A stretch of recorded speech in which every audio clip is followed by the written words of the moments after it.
नमस्ते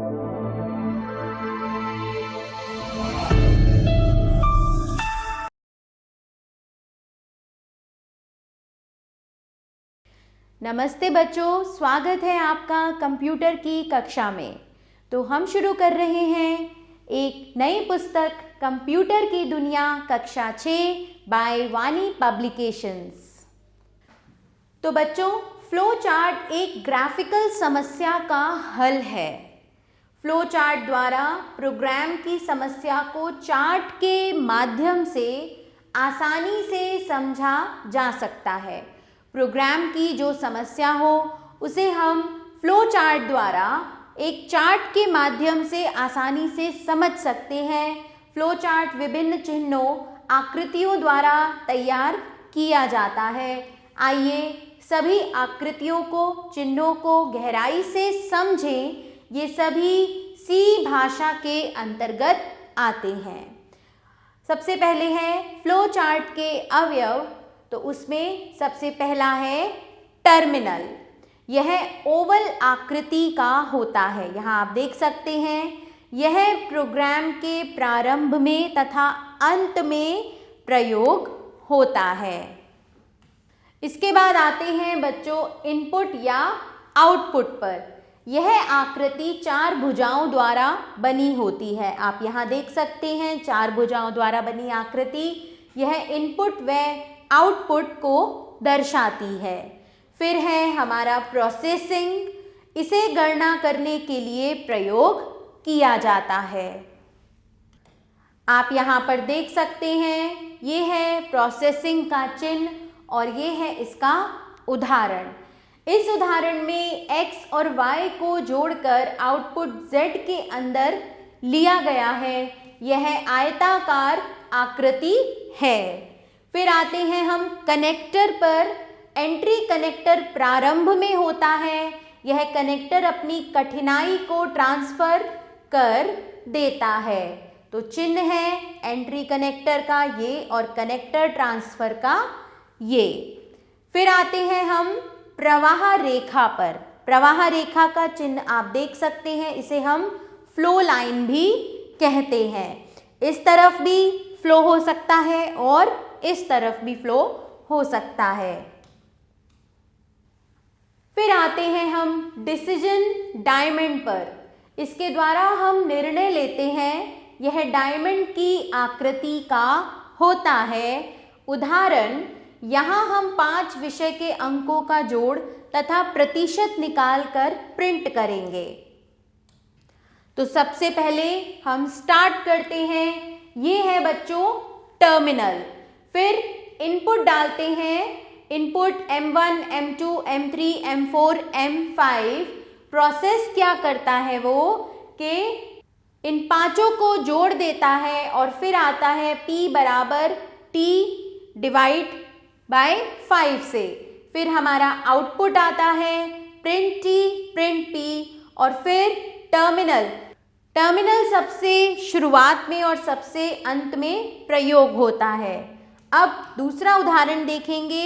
यहाँ 2 संख्याओं की तुलना की जा रही है। जो बड़ी होगी वह प्रिंट होगी। तो सबसे पहले स्टार्ट इनपुट AB। यहाँ पर प्रोसेसिंग के बाद पता चलता है डिसीजन डायमंड आया A बड़ा है B से। ठीक है, तो यस, कंडीशन ट्रू, मतलब ये बात सत्य है। तो हम किसे प्रिंट करेंगे? प्रिंट A को। और संख्या B प्रिंट नहीं की जाएगी। और फिर अंत में यहाँ पर हम टर्मिनल का चिन्ह लगाएंगे स्टॉप का। चलिए आगे चलते हैं बच्चों। आप तीसरा उदाहरण देखें। यहाँ सम तथा विषम संख्याओं को छांटेंगे। सबसे पहले start input A। Decision diamond A को हमने भाग दिया 2 से तो हमारा उत्तर आया 0। तो ये बात सत्य नहीं है कि प्रिंट A इज ऑड, जबकि क्या सत्य है? Print A is even, print A सम है। तो हम इसको प्रिंट करेंगे और फिर अंत में यहाँ पर हम इस प्रोग्राम को स्टॉप कर देंगे। तो बच्चों, फ्लो चार्ट के माध्यम से आप अपने प्रोग्राम की समस्याओं को हल कर सकते हैं। पाठ से जुड़े हुए कुछ अविस्मरणीय तथ्य देखेंगे। फ्लो चार्ट द्वारा प्रोग्राम की समस्या को चार्ट के माध्यम से आसानी से समझा जा सकता है। फ्लो चार्ट विभिन्न चिन्हों, आकृतियों द्वारा तैयार किया जाता है। टर्मिनल ओवल आकृति का होता है।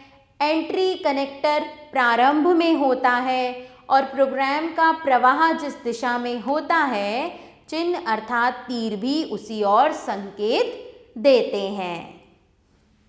तो बच्चों करते हैं पाठ का अभ्यास कार्य। बहुविकल्पीय प्रश्न, सही उत्तर पर सही का चिन्ह लगाइए।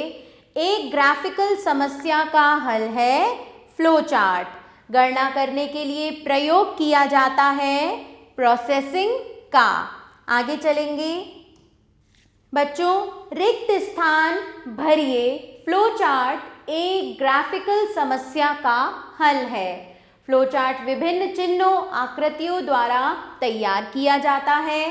टर्मिनल प्रोग्राम के प्रारंभ में तथा अंत में प्रयोग होता है। कनेक्टर अपनी कठिनाई को ट्रांसफर कर देता है। डिसीजन डायमंड की आकृति का होता है। सही कथन के सामने सही तथा गलत कथन के सामने गलत का चिन्ह लगाइए। फ्लो चार्ट एक लॉजिकल समस्या का हल है। गलत, सभी आकृतियां और चिन्ह सी भाषा के अंतर्गत आते हैं। सही, टर्मिनल ओवल आकृति का होता है। सही, प्रोसेसिंग चार भुजा द्वारा बनी होती है। गलत, डिसीजन के द्वारा हम निर्णय लेते हैं। सही। बच्चों सही मिलान कीजिए। टर्मिनल का चिन्ह यहाँ पर ओवल है, कनेक्टर का चिन्ह यहाँ पर ये 3rd नंबर पर है, प्रोसेसिंग का चिन्ह ये यहाँ पर आयताकार आकृति है, डायमंड सबसे पहला आकृति, इनपुट आउटपुट ये यहाँ पर एक आकृति है और प्रवाह रेखा जिसे हम फ्लो लाइन कहते हैं वो यहाँ पर 5वें नंबर पर है। निम्नलिखित प्रश्नों के उत्तर लिखिए। बच्चों मैं आपके लिए ये प्रश्न पढ़ूंगी, आप इनके उत्तर पाठ के आधार पर स्वयं दें। फ्लो चार्ट क्या है? फ्लो चार्ट कैसे तैयार किया जाता है? फ्लो चार्ट के कौन कौन से अवयव हैं? टर्मिनल के बारे में बताइए और कनेक्टर के बारे में बताइए। क्रियाकलाप है बच्चों आपके लिए, अपनी कंप्यूटर लैब में जाइए जो भी आपके विद्यालय में है और अपने अध्यापक या अध्यापिका से फ्लो चार्ट के बारे में जानकारी प्राप्त करें। इसी के साथ बच्चों यह पाठ यहाँ समाप्त होता है। आभार बच्चों, मिलते हैं नए पाठ के साथ।